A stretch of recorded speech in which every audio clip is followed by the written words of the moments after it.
బాబా బాబా అమ్మగుంది. అందరికీ మన బ్యాచులర్ రూమ్లో ఉంటే ఆ కిక్కే వేరు. ఎందుకంటే నలుగురు ఉంటే, మన రూమ్లో నలుగురు ఐదుగురు ఉంటే ఆ ఉత్సాహం ఇంట్లో ఉన్నా కూడా ఆ ఫీలింగ్ రాదు, కానీ బ్యాచులర్ రూమ్లో ఉంటే ఆ ఫీలింగ్ వస్తుంది. ఇవాళ బగారా అండ్ చికెన్ ఫ్రై. సి బగారా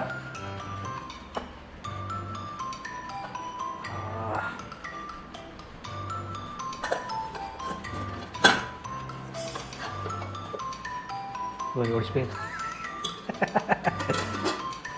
వావ్, ఇట్లా రెండు వేసుకొని ఇట్లా నిమ్మకాయ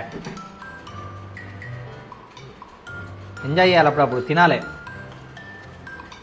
ఎక్కువ తింటే బాడీ షెడ్ పోతుంది, కొంచెం కొంచెం తినండి.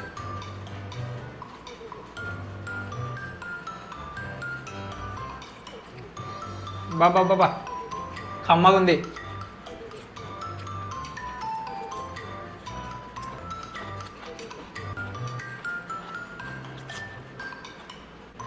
వా